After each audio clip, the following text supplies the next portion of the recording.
So today we're going to do a little dump dig. I have brought the detector with me. I've got an AT Pro with that little snake because of the target clutter here, so I need a very small coil. It looks like someone's been here before me. There's a great big crater here. Never mind, that doesn't discourage me. I don't think it's been sifted. It looks like it's just been dug. Probably bottle hunters looking for older bottles. And there's lots of 1930s, 40s, 50s bottles sort of discarded here, paste and that kind of thing. But we'll just have a scratch with the pick. I've got the gloves, not a good policy. And well, actually this was going to be a detecting video. It's turned out into being a dump dig simply because of the grass. Have a look at that. That's crazy. I can't get the coil anywhere near the ground, so I might have a little scout up and down here and see if I can find some bare patches, but there's been a lot of rain, so that's why it's looking nice and lush. You can see this little billabong here has had water in it recently, and there's a creek further over. Past that there's a bit of pandanus in there, so we'll have a dig here and see what we can find. I don't want to bore you too much with endless bottles coming out, so anything spectacular or anything a little bit different or unique, I'll show you that. Otherwise, let's get into it. There's the first relic I've spotted just by eye. They're clearly not relic hunters because look at this, it's a little delicate little lady posing with a hand on her hip. I'm not sure what's happened on the back there, it might be melted, probably burnt. That's a nice little statue actually. I'll put that in the pocket and see how it cleans up. Well, I've just opened a new face there. I have a bit of a scratch around and quickly I've got a few little milk glass sort of type bottles. They're nice looking units. These little medical bottles or perfume bottles, all complete, but they're all screw tops. And I just popped a nice marble. Beautiful old glass marble. This is probably 30s, 40s, 50s I'm thinking. Ripper. Okay, I'm working up in this face here. Going back in time, I can see there's a little medical bottle or something up in there. And this is what I'm getting. One back into the old glass stopper era. Look at this tiny little thing. I wonder what could have been in that. Perfume or essences or something. This looks like maybe the end of a curtain rod or something. It's ceramic. And lots of little bottles there, screw tops. But look at this one. Very old hoe. Rotted away. That one is old. This little spot here looks pretty good. I just got another nice marble. And look at this old, very delicate china cup, which is about 1/3 complete. That is very delicate, it's so thin. Someone's beautiful bit of tableware from the 19th century.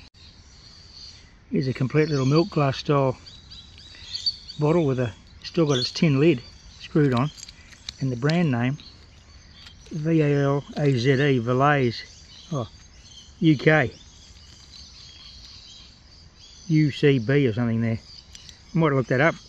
We'll be able to date that little item. Screw top, so not terribly old, but probably 20s.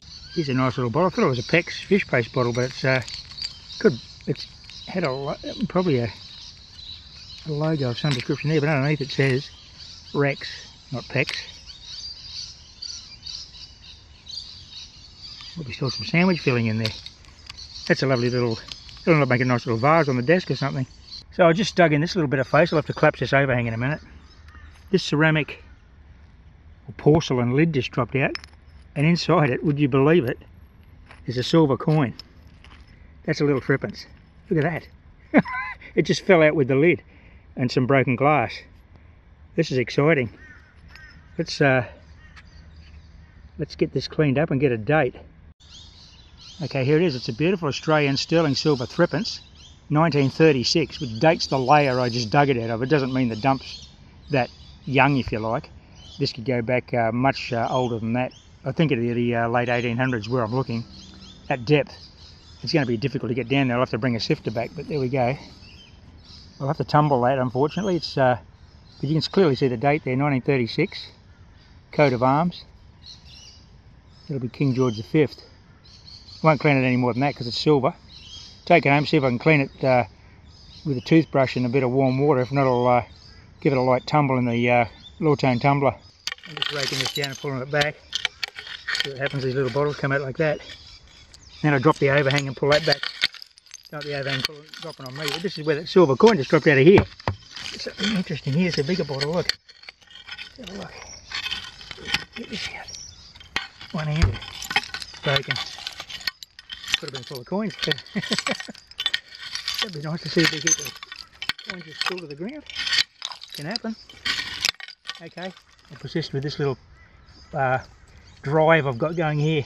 Not sure what this piece of ceramic is or was. Tin front between something cap is. Tend by considerably something off. Interesting. Wonder where the rest of that script is. Okay, I might leave that for now. I've really got to bring a sifter back. I've been about an hour and a half, and I'm just spotting things by eye. I'm just getting those coins and marbles and bottles by eye, but obviously there's lots of missing that a sifter would bring out. So I'll come back here, maybe tomorrow morning actually. Even if I just bring a 10mm sieve, one of those Garrett classifiers would do. Be better than what I'm doing. But I need one of those big sieves, a big sifter on a stand, and a couple of us in a long handle shovel and gloves. So anyway, that was pretty entertaining. Got a nice silver coin and some lovely little bottles there. It's a really interesting little dump. There's a lot of depth to it, so I'm sort of getting... Okay, well that coin was from the 30s, we don't know when that was dropped, but we're definitely getting into the early 1900s. Okay, I've busted out the detector for 10 minutes. As you can see, Pro with snake coil. Got a nice 80 here. Already started to dig, as you can see. I'm about 2 inches into the soil there. It's a little bit scratchy from the top, so I'm not really confident when I started, but it tended to get better as I dug the hole. Let's have a look with the pinpointer. Okay, on the side there. Check that again with a machine that sets the signal. Yep. Sounds pretty good, doesn't it? Nice way toned. In here somewhere. Is that, there it is, it's an old latch fitting off a cupboard. Spring latch. Lots of metal in that, so that's why it's an 80. Actually, one reason I left that a little bit early was this big shower of rain about to hit coming in from the east. I just checked the radar. I've got mobile phone reception here, which is unusual for us. So, like I said, I was pretty happy with that to get a little silver coin just by eye. I didn't really need sieves in there and sifters. We'll come back with that. I'll build a bigger sifter. I'll probably do a video on that. In the interim, I can just come back with that 10mm Garrett classifier. I have got smaller gemstone sieves, but I need something around 10mm so that the shrapnel doesn't fall through it. Okay, well, I might set this storm out. I don't know if I'm going to go back into the bush there or head home. We'll just see what happens.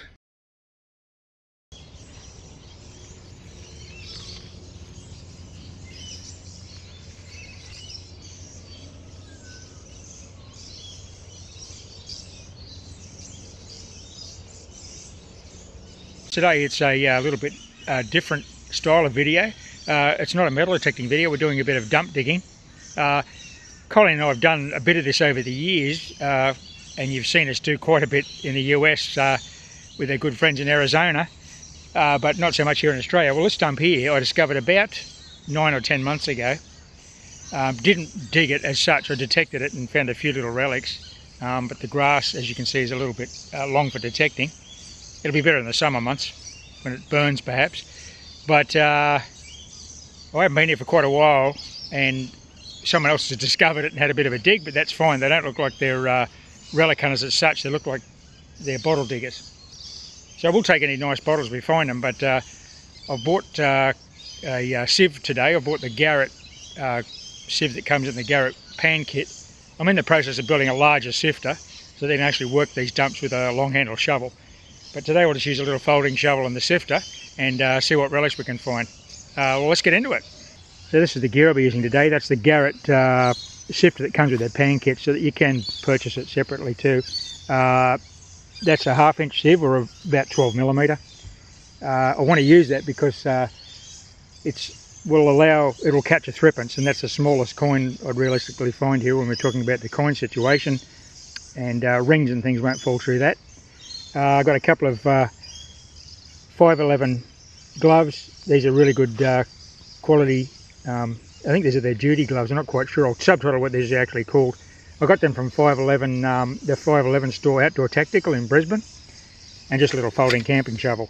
That's not a real substantial shovel, but this is very soft ground. I'm not going to need a pick or any heavy implements to work it, so let's get sifting.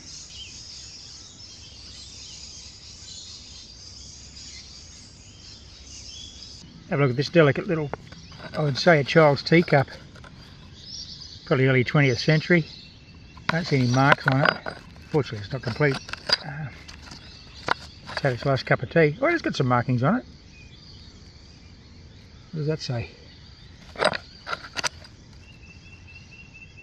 Wonder if the other half's here. Be nice if we can put it back together. That's a little beauty.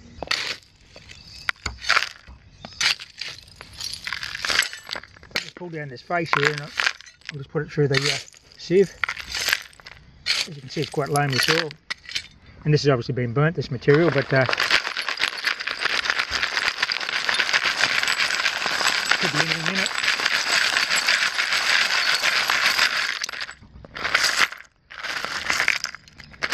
A lot of rusty iron, as you can see, so difficult with a metal detector. And the grass is horrendous up the top there. I mean, you can still sort of ping a high target with a small coil, but much better economically to use a sifter actually, as we're doing. Right, let's keep going. Well, it's a nice little teapot I just specced out of the dump. Sans handle and lid. That may be in here. Nice little Chinese sort of willow pattern on it. Not sure of the age of that relic, but I'll take it home. Nice little vase, really. Get a lot of these small medical style bottles and these milk glasses, but they've got screw lids, screw tops. So like an ink sort of bottle. Maybe the mouth's too, that's a cork top. Larger milk glass. I'll just keep working this area here, this where I've collapsed and dug, and then we'll have a look up in the bank up in there. Here's the remains of an old purse, the top of a purse. I wonder where the coins are. Well, this is the face I'm working. You can see it's been burnt at some point, which you'd expect. Most of these dumps just for sanitary reasons. Everything was burnt because there's definitely no deep sewage out here. Probably not even a septic.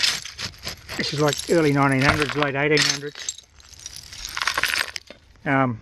Sanitation was always a big issue, so generally the dump got burnt at a regular interval. There's a lot of stuff in here. It keeps going way up in that bank. I'll have to collapse this overhead shortly and continue in that direction.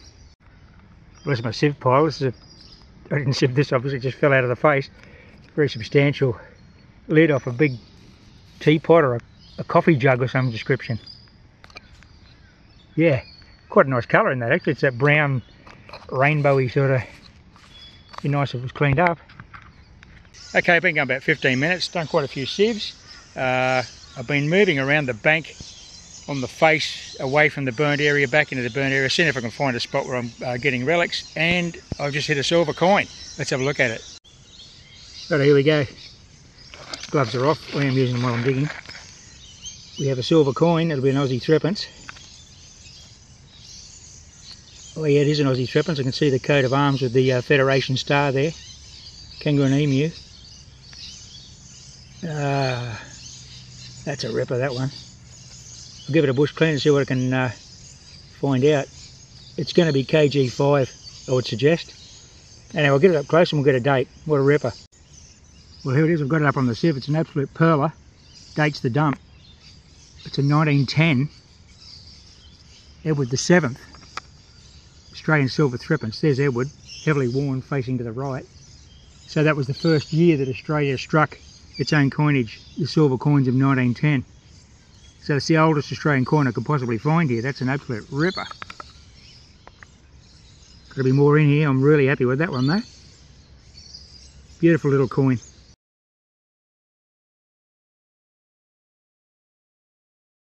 Nice big gecko just came out of the bank. Yeah, mate, move on. I'm not going to hurt you. He's a bit frozen. I might have to move on because I don't want to disturb him too much. He's a bit concerned. Something's going on around his home. Here's a few other interesting relics I've got in the last few sieves.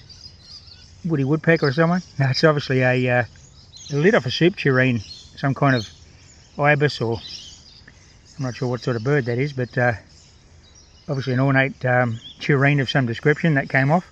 This item here could have been jewellery. It's got a little loop and a little like rope braided section. Nothing spectacular. Typical of the pottery I'm getting. a hallmark of Grindley, England. I'll look that up and maybe able to date that from the Grindley Pottery Company, wherever that is in England. So yeah, still getting good recoveries with just about every sieve really.